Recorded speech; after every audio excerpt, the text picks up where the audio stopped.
Okay, so in honor of Halloween, normally the people who I'm streaming right now, they're normally speaking, these are my ideological opponents. So when they put up videos on a different channel that I have, I basically destroy them. I annihilate everything they put out. But seeing as it's Halloween and I'm feeling more charitable in the spirit of the season, they put out a broadcast, I think it was a week ago at this point, about horror movies. So I figured it's Halloween. Why don't you just not destroy him for once, Craig? All right, fine, fine. It's Halloween. Let them broadcast in peace. So I figured in honor of the season, I would pull my punches and see what, in fact, they have to say about horror movies, see if they have anything to offer. Now, it's a very long broadcast, as is their style. It's about 2.5 hours. I only have about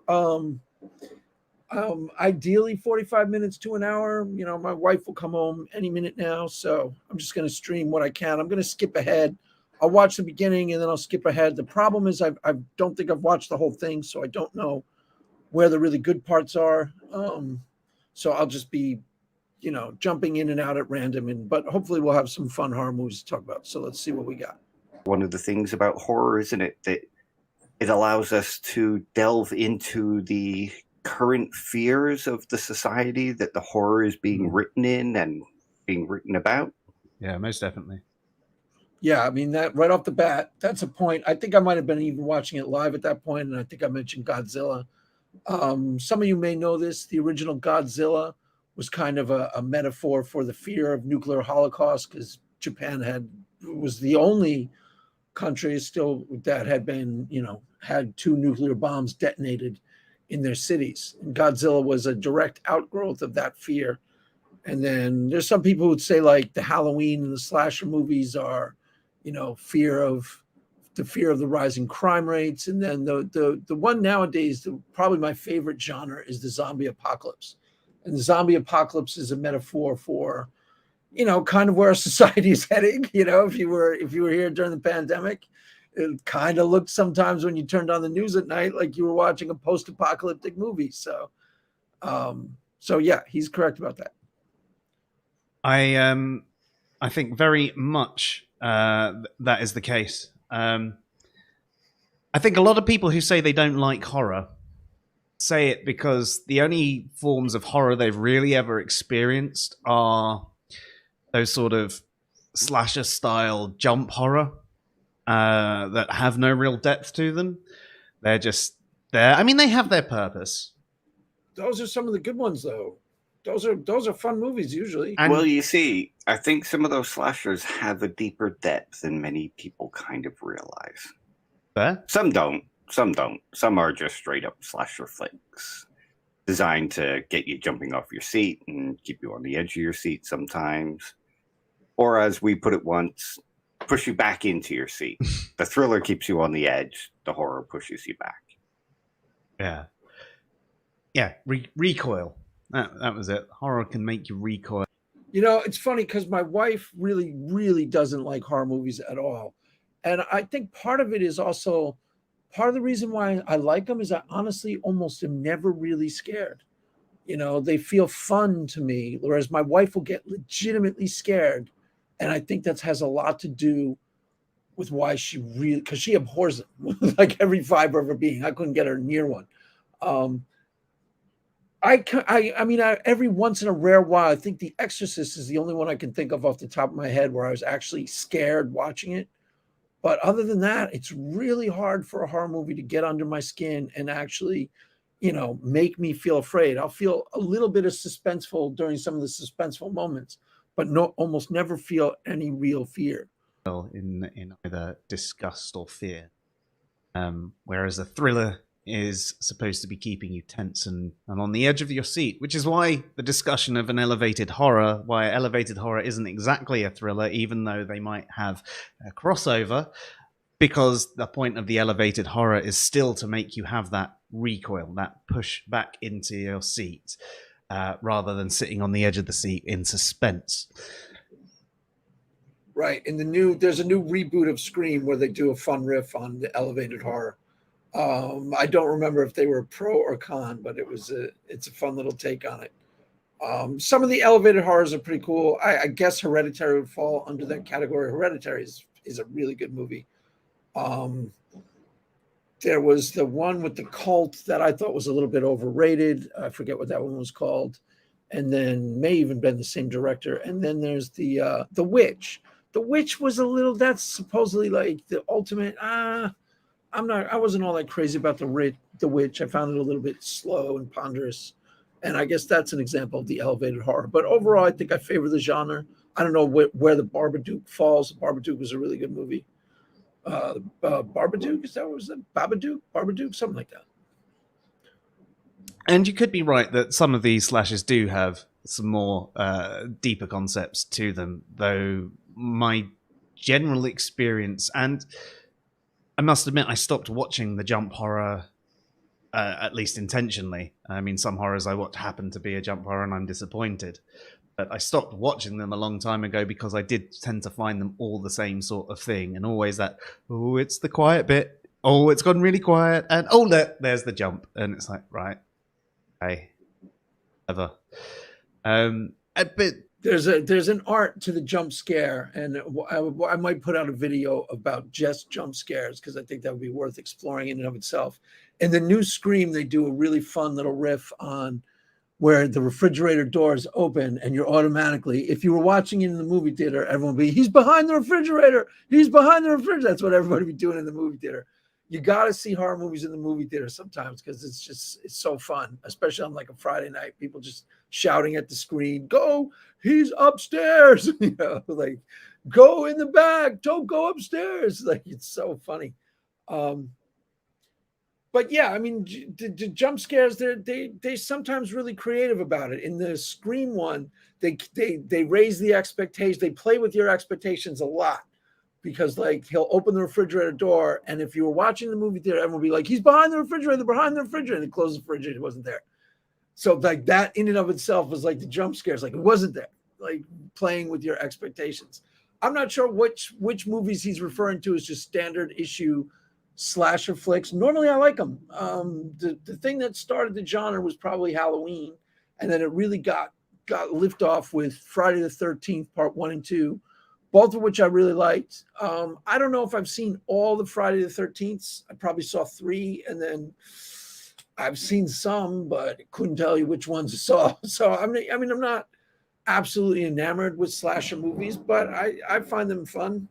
Sometimes the very gimmicky, cheesy, generic quality to them is part of what I find so enjoyable and entertaining. If you got Scream that sort of plays both ends, it's playing off of your expectations and then making fun of them at the same time, then you got a total winner. Pretty sure I've watched all 5 of the Screams. The first one is excellent, and the reboot that they just had is probably the second best. Honestly, it's really pretty good. So, but yeah, there are definitely other concepts that are going to be going alongside. It could have a bit of social commentary on it, and I'm not against there being a lot of violence in these horrors. I think it's great when they can achieve their goal without doing all the violence. But you think about movies and TV series like The Purge, the way they do things, there's a hell of a lot of social commentary and you can almost see the way the world's heading that way. Yeah, totally. The Purge I have a love-hate relationship with. The TV series is probably better than most of the movies. The TV series is really good. There's a couple of storylines in the first TV series. There's this one where the girl joins a doomsday cult. Hispanic girls joined a doomsday cult that I think they kill themselves on Purge night. That's a really, really cool, clever storyline. And then there's a whole dystopian thing in, I believe, season 2 that reads more like a political thriller. That's actually really good. It's really well done. But overall, okay, the first Purge, conceptually, the whole idea of you have this night, the society is so deformed, it's gone so amoral that you have this night where people get to kill and rape without any consequences. Conceptually, it's absolutely off the charts brilliant. It's an absolutely awesome concept. So I watched the first Purge thinking it was going to be like maybe the best movie I would ever see because I thought the concept was so first rate. And the first Purge is really bad. It devolves very quickly into just a standard issue home invasion flick and not a particularly interesting or good one. Normally, like with the slasher flick, I mean, I understand Joe's criticism if they're too generic, but usually they're by the numbers, but then they put in something that's this one's got a twist that you're not expecting. The home invasion flick in the first Purge, as far as I remember, is pretty just average, like C plus. There's still some good stuff in the first Purge, seeing them walk around in costumes, killing people. And then I've watched all of the Purges, but they never quite, as far as I'm concerned, they still haven't made a really good one. The best one is probably the TV show. I still haven't made a good one that really gets the concept, really does a lot with the concept, because the concept is still like sitting there waiting to be fully realized. I mean, it's a phenomenal concept. And yeah, it has social commentary embedded in it. And here in the United States, we practically had purge nights, during the summer heading into the last election. There was it was the purge. People were saying that on Twitter. This isn't the purge. Everybody's got to calm down, because our society was actually acting like it was. It seemed like crime was becoming illegal during legal during riots. So yeah, social commentary is definitely embedded in there. Whether legally sanctioned or not. Yeah. But and the TV series did something that the movies didn't. Though I've only watched a couple of the movies, but the way the TV series had that bit between the purges, or at least the second one was between the purges, that was just having a look at the sort of how it affected everybody. So just as far as I remember, the TV series is better than the movies. Now, I could be bleeding in storylines, because there's only a couple of good storylines in all of them as a total. The one storyline that I remember was pretty decent was there was some political thing. Now, I don't remember if that's the TV series or the movies. So, but there was the whole thing with the dystopian society, and the girl was working for the people who run the purge, and then she decides to rebel. That's the TV series. That whole series is excellent. That's like a first-rate TV thriller. It doesn't really have as much to do with the purge concept, but overall, I would say the TV series, as far as I remember, is better than the movies. Still waiting for that awesome Purge movie, and I'm pretty sure I watched them all. I watched Forever Purge pretty recently. Gonna say it now before we actually say anything more. There will be spoilers tonight. Yeah, most definitely. Even if it's not story spoilers, it's idea spoilers. And to get some of those ideas out, you might have to discuss a little bit of the story. Yeah, I should probably skip ahead a little because I'm only a few minutes in so far. So let's see what we got. 25 minutes. Religion gives that sort of wish fulfillment. Mm-hmm.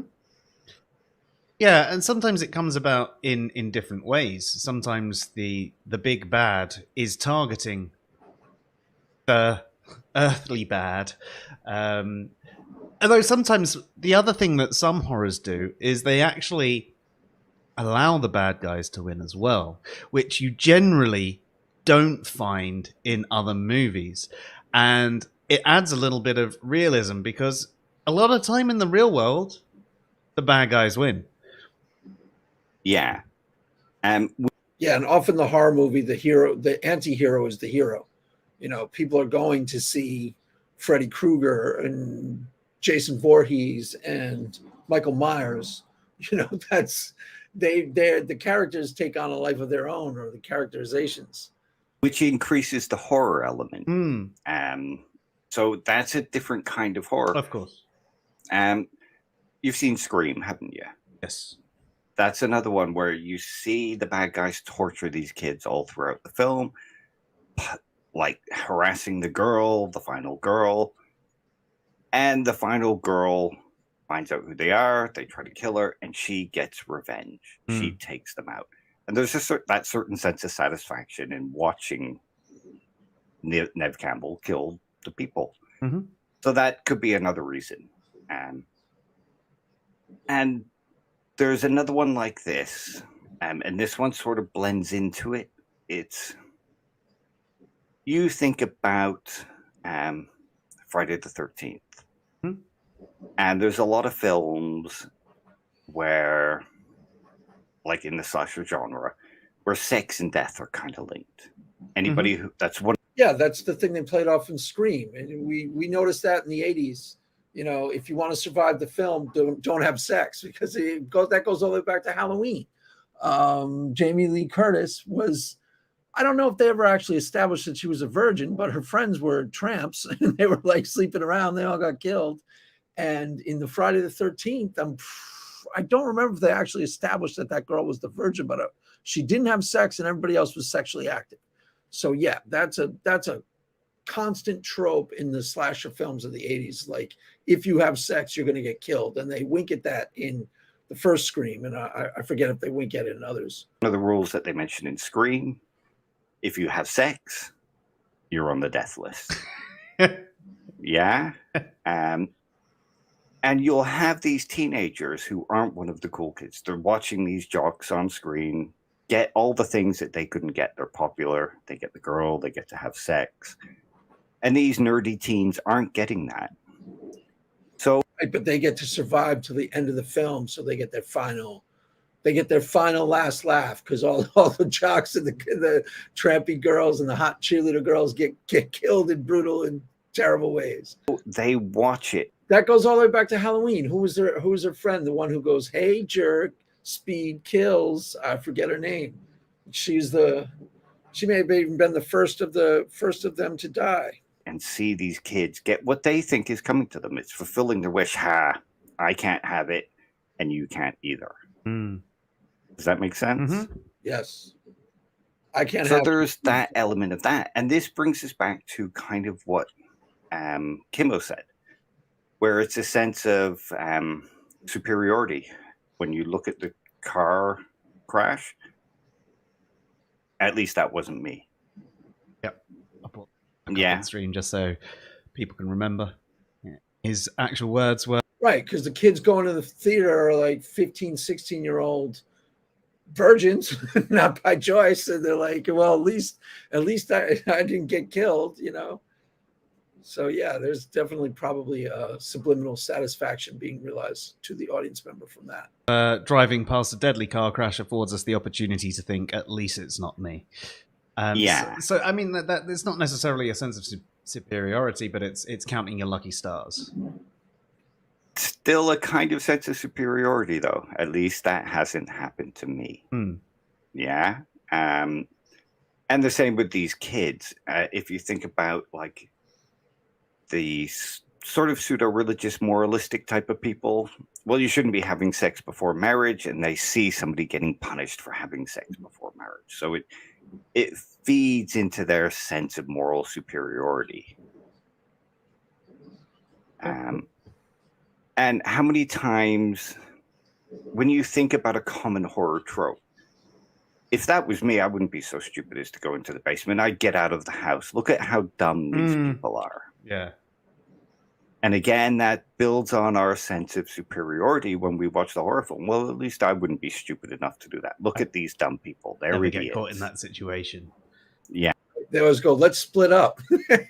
Let's split up. I'll go in the basement. The last place in the world, if there was a hint of anybody being in your house, you'd get out of there immediately. You wouldn't grab anything and go investigate. You'd get out of there.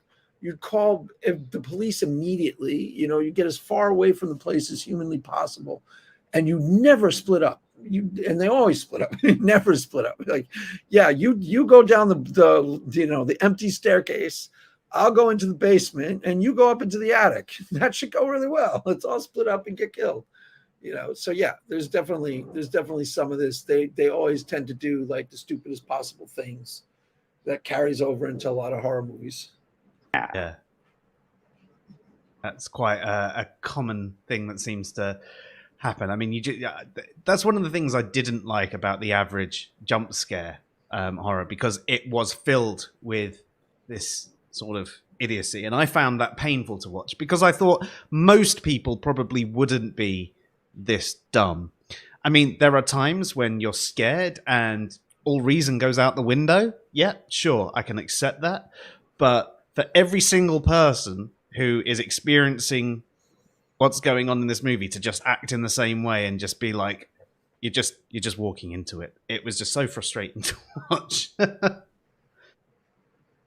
Yeah, it can be, especially if you don't suffer from that sort of sense of superiority, but you think about many people, and many people do kind of have that. Mm.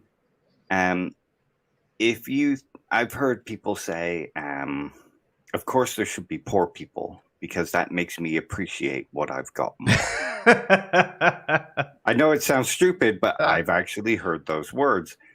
And like, if you can't afford your health care, then you should suffer. I can afford my health care. I don't have to suffer. Yeah, I don't like that sort of thinking. I don't, but there is a lot of people that do have that thinking. Mm. Or how many people look down on the McDonald's worker? Mm-hmm. Well, I've got the skilled job. I've got the £15 an hour job. You've got the £3.50 an hour job. I'm much better than you. Serve me my food. Yeah. Inherent in a bunch of people is that sense of superiority, and horror can help them fulfill that. Yeah. Yeah, I suppose that comes down to if someone's a hardcore libertarian. Well, I don't have kids. Why am I paying tax towards the schools? And I've got my own healthcare. Why am I paying into yours? And I mean, I even had a close friend who didn't see the point in him paying his national insurance because he didn't really go to the doctors much, and it was just like, it's a whole service that paid for everyone, and you know.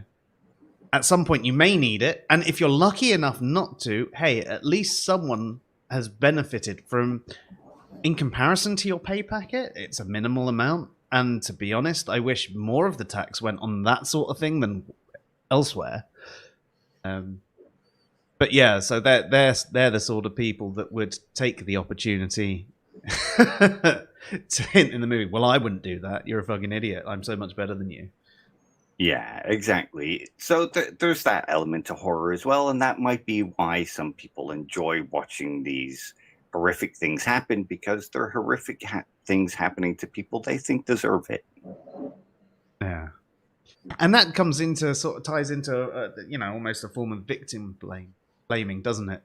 It's something I don't particularly like. It's one of those things where, even in conversations on the internet, and I'm gonna not go off too much, but when people think that people are deserving of ridicule for things they believe and the way they go on it, and it's like they claim that the killings in it are all real, and it's all film footage. To some extent, you could say it was like found footage before found footage.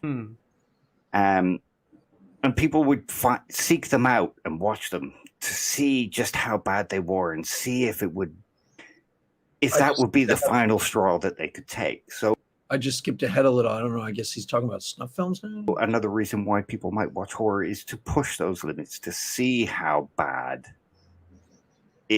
how much they can take. And I think you tend to find those sorts of people try to find something that is that disgusting. They love showing it to other people as well, and see if they can push those people. I used to as a teenager. Yeah, I used to collect the banned films because some of them are fantastic, but some of them are just, why is this banned? How bad can it be? And you watch it, you think, well, it's not that bad. And you show it to somebody else who's not used to this kind of hardcore horror. And they're like, what the fuck did I just watch?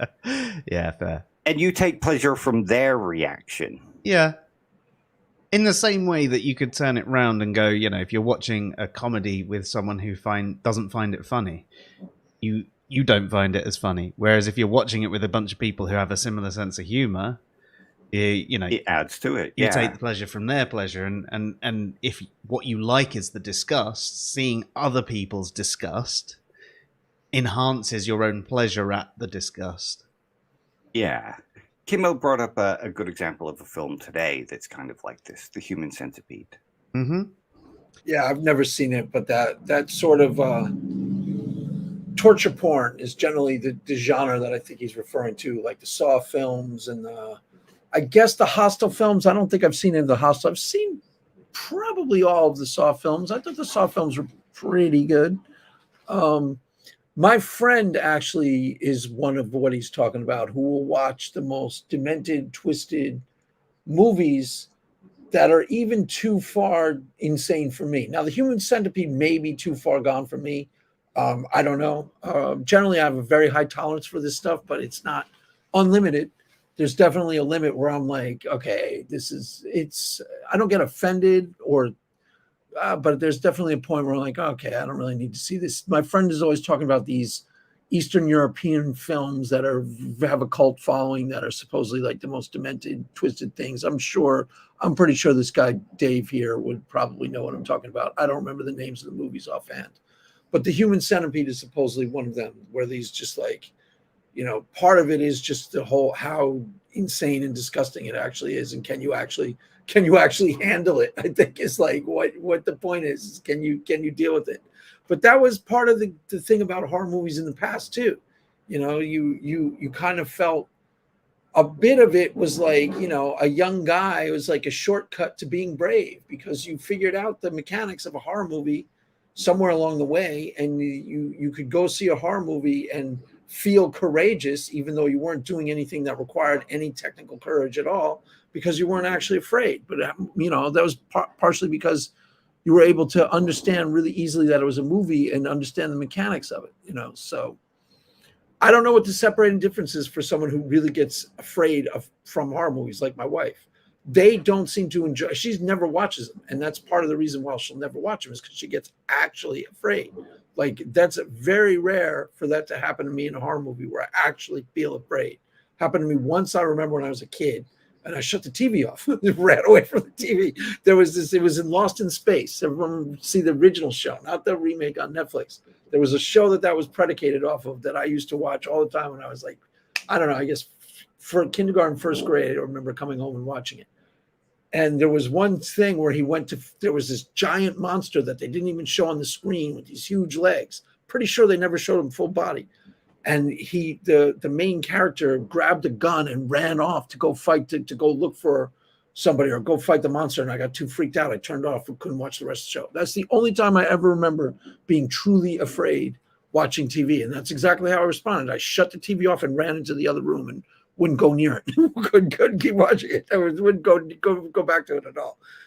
Another one could be the Serbian film. I told you this guy would know. The Serbian film. That's it. That's the one that my friend's always talking about. It's supposed to be like the most twisted movie ever made, or one of them. To be honest, I've not seen either of them. I got the concept of what the Human Centipede was and thought, don't really need to see that. Yeah, but I don't know if this is something that I need to watch. That's exactly where I'm at. My friend has been trying to get me to watch the Serbian film for years. He was always one of those. He's like one of the original East Village punk rocker guys who he'd go see. He wouldn't just go see like, Johnny Thunders or the Heartbreakers, bands like that. He'd go see like Wayne County and the really out there. What was the band he was always talking about? G.G. Allen. I don't know if anybody knows who that is, but he's totally demented. Pours like feces on stage and stuff, and is totally just insane. And you can't even really call what he does music. And I don't remember if Mansoor actually went to see him live, but it wouldn't surprise me. Mansoor and I went to see the Sex Pistols together, but we didn't actually have tickets. We just walked outside and hung out outside of Madison Square Garden and hung out with all the punk rockers. I mean, he's totally calmed down now, but he used to really, really be into these way out there things. Not just out there. He'd always was that person who always wanted to go to the next level out there type thing. So, you had your punk rock, and then you had your bands that everybody liked, like the Misfits, and then there was the stuff that was just too far gone, like G.G. Allen. He always liked that stuff. That's the point. And he was the one who was telling me about the Serbian film. I knew Dave would know the movie. That's the movie I was talking about, the Serbian film. Never watched it. He's always trying to get me to see it. As Joe just said, I don't really think I need to see it. Not really all that interested. I'm sure it's got its somewhat entertainment value, but it's not that into it. Yeah, I'm not really into that kind of horror anymore. It just doesn't do anything. I mean, technically, I shouldn't be into the Saw movies either, but I kind of thought they were pretty good as horror movies. They are torture porn. as far as I remember, but I thought they were pretty good. The first one was really good, and I'm pretty sure I watched them all and thought they were satisfying as just horror movies. For me, anyway. Nah. I mean, to be honest, I saw the South Park version and thought that was good enough for me. Yeah. And like a Serbian film is one of those films where there's no real plot. It's just all about how far can they take it, how far. Yeah, it's all about shock value. That's what Gigi Allen was. There was no real songs. It was just how shocking and deranged can he possibly be, and he could really push the envelope. That was the whole point. Can they push you? How disgusted can they make you? And I'm long past all that. Funnily enough, there's a point to link to Hellraiser about this. I wasn't that into that then. I wasn't that into shock for shock's sake then. Even with South Park. South Park is genuinely funny. But sometimes even South Park, I'm like, did you guys have to even do that? That's disturbing even for me. Like, I have a high tolerance for disturbing, and I'll watch it. Like, I'll watch South Park because even my wife watches South Park now because, I convinced her that they were legitimately hilarious sometimes. Just talk about social commentary. I mean, they're first rate. When they hit, they don't always hit, but when they hit, it's like your head explodes. It's like almost unfathomably funny on like 10 different levels, and they just go places that you can't even process it. It's so demented. And sometimes it's the shock value that adds a thing, like when they're making Holocaust jokes. Sometimes it is the shock value that makes you not process it, not be able to process it because it's just too out there. But that adds to the funny sometimes. But they definitely go too far too. But what was the thing he just referenced? Hellraiser. There's a new, if you get a chance, okay, if anybody's interested in things to stream for Halloween, Fresh on Hulu is still on Hulu. It's a good horror movie. Hellraiser, the reboot. I've never seen the original. Actually, the reboot's pretty darn good. I thought it was a good movie. It's on Hulu, and I'm watching it's not really a horror movie, but there's this movie, Run. It's like a psychological thriller that's really pretty interesting that I'm watching right now. And then the Scream reboot I thought was very good, and the movie X is decent. Dave didn't seem to be as crazy about it as I was, the guy who was talking. I thought it was pretty good. I had no expectations of it. I hadn't heard anything about it. I saw it on. A lot of times I'll watch these like YouTube things, 10 good horror movies, and that's where I usually get my suggestions from. Or I'll just go 10 best horror movies on Hulu, and it was on that list, and I'll just go, okay, that sounds kind of interesting. I don't think that was on Hulu. I think it was somewhere else. But a lot of times that's where I get my stuff from. I'll just type into Google search, what are the 10 best horror movies on Amazon Prime, or the 50 best, and just see what's there that looks interesting to me. If you think about Hellraiser, that's kind of what it's about. People who are trying to push their limits, they're trying to seek out that ultimate pleasure, that ultimate disgust, that moment where it breaks them. And that's kind of what these people are doing. I've never seen the original, so maybe he's talking about the original, but the updated version, I guess that's the original reason why the guy had the occult item, but it wasn't developing that theme quite as much. So I don't know. I'm very curious about the original now, because I really thought that the reboot was good. I really thought it was a pretty good horror movie. They don't have Pinhead at the other end. We have such sights to show you. And that's basically what it is. Interesting. I mean, honestly, that sounds borderline awesome. That sounds really interesting, I got to tell you. So I'm definitely down for watching the first Hellraiser. Maybe that'll be one I'll watch before Halloween. Something just popped up in the chat. Hang on 1 second. Rev brings up a point saying people like watching other people in cringe situations in horror or even in comedy. There are a lot of comedy scenes that would be someone's nightmare. Yeah, see, I'm not good with cringe comedy at all. And I think part of it is in my day-to-day life, I'm quite a cringy person anyway. So I feel a bit too real. Feel like they're reading your mail when they're making fun of like the guy. They're making fun of the guy. Joe takes it a little too personally. It could be me in there. I'm not sure if I'm enjoying this all that much. I'm not sure if I'm enjoying this all that much then. when I see cringe comedy because I'm like, oh, I've done that thing, and I can't take it. But that's sort of what I was describing with some of the horror when it's really real, when it's I find it more terrifying, like in the situation in The Descent when they were first coming down and descending down the caves, much scarier than when the actual monsters came. And I think that's the same sort of. The Descent, both of them, if I remember correctly, are just very good. One that these guys have not mentioned yet is Creep. If you guys haven't seen, if nobody's seen Creep or Creep 2, I remember both of them being really good. They're good. I'm pretty sure they're still on Netflix, but The Descents, I've only seen the first two, if there's any others, but they're both really good. They really play on the first one off of the claustrophobia of being of going spelunking. And yeah, as I think Reverend mentioned, spelunking is some pretty evil stuff. I mean, spelunking is pretty dark, evil thing to do just in general. Thing with comedy, like cringe comedy just generally doesn't do it for me. I think that's why like if you've ever seen the UK Office, it is so much more cringy than say the US Office. I've not watched much of either, but I can handle the US Office because it's a bit more, rather than being cringy, it's just dumb.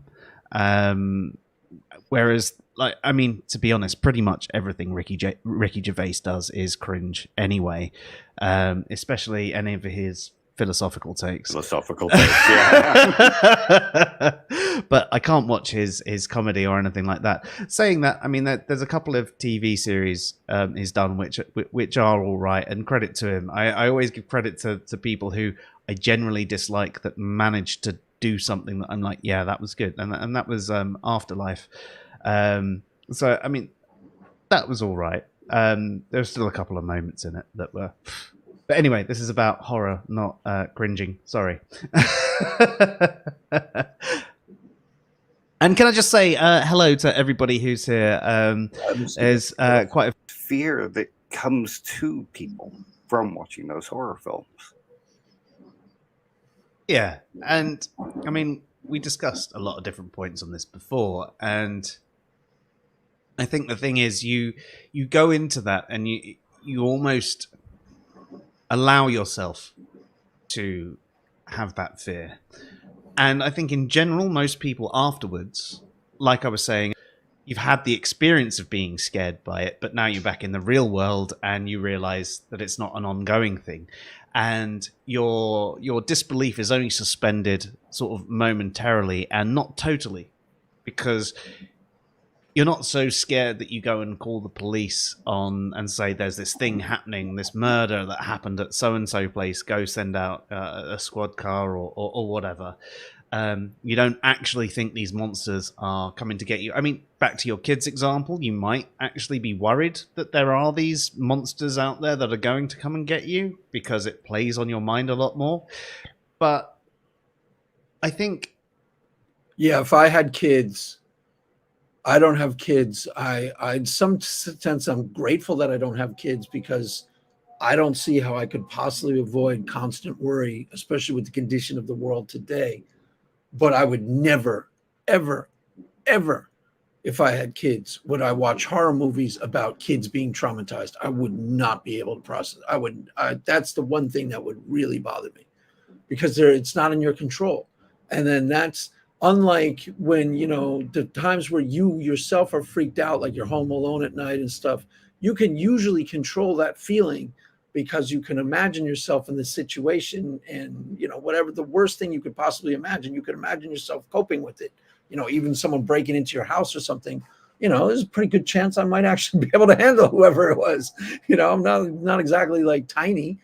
But if I had kids, oh my God, I could never watch a horror movie about child endangerment if I had children. I can watch it now because I don't have children. But if I did have kids, I would never be able to.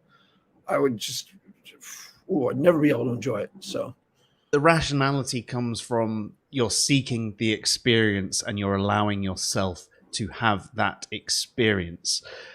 And the only time perhaps it does become irrational is if you're maintaining that sort of fear post it.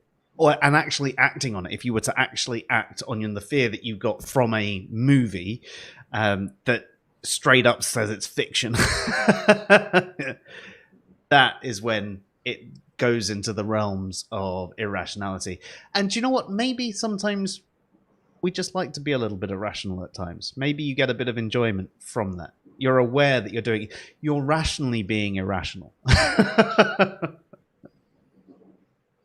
Well, you're in control of the experience to some degree. That has a lot to do with it. But when Jaws, the original Jaws, people stopped swimming, people stopped going in the water because it would freak them out so much.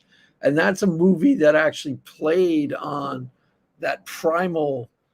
That movie got under my skin a little because when I swim, I have that experience that everyone has, like, oh God, something could come up beneath me.